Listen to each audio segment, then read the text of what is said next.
I'm glad to see so many of you turn up for this very, very important rally.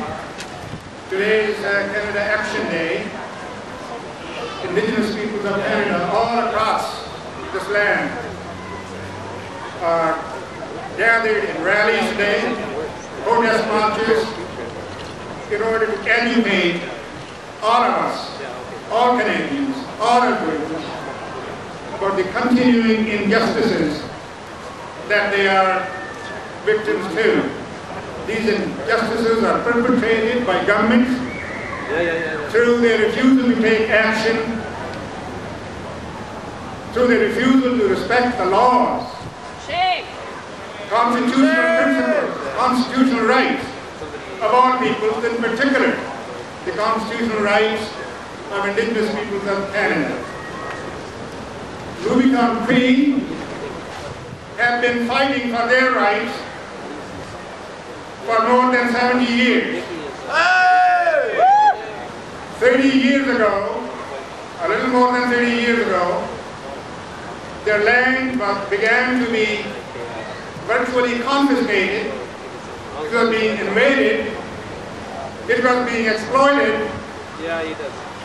In spite of their refusal to let the exploiters come in. And where were the authorities that were supposed to uphold the law, the rule of law? Well, they were on the side of those who were breaking the law. Shame! It's a shameful history that we all need to know something about. It's a moral outrage to see a people, in this case Rubicon Cree, to be destroyed in front of our own eyes. Shame! That's no way in a democracy to deal with fellow citizens who have the same rights as all of us and who have special rights because of their Indigenous status. And yet, the Government of Canada, successive governments of Canada, governments in this province have failed to uphold their rights, to respect their right to their own land, to make sure that Rubicon Cree, their children, their elders, their families, their communities have access to the services that all of us take for granted.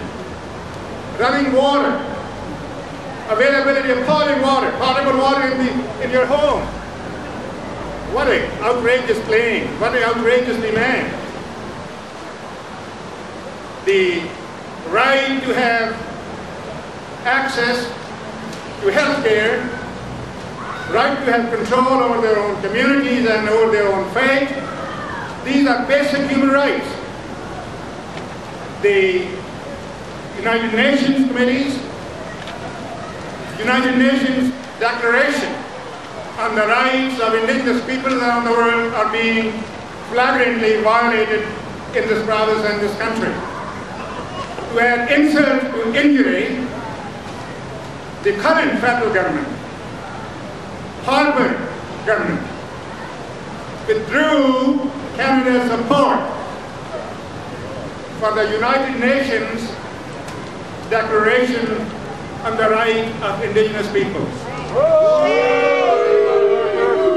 So the issue is one that obviously drives us to moral outrage, but it's also an issue which is thoroughly and inherently political. Our political leaders, our governments won't act unless we as citizens say to them, we will no longer stand for continuing injustice, we no longer stand for oppression of people who are less powerful than us, and we are certainly going to stand in solidarity with all of those community organizations, all of those friends of the Indigenous peoples, and in this case, friends of Rubicon Indians, Alberta, who are raising the voice and trying to get all of us that we cannot afford to be silent anymore. We need to force the political hand of our government to make sure that justice is done, that is done without any further delay. Thank you, and I want to thank in particular the Friends of Rubicon, Alberta, for organizing this event. You can see generation after generation, Albertans are refusing to forget the plight of these people who are victims of this extreme injustice.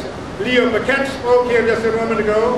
His son, Colin Paquette, is activist and participant in the Friends of Rubicon, Alberta. So that's a good example for all of us. All of us need to pull together to develop a broad-based alliance in our communities and raise a voice in support of the Rubicon Cree and in support of the demands and the interests of Indigenous people of Canada. Thank you.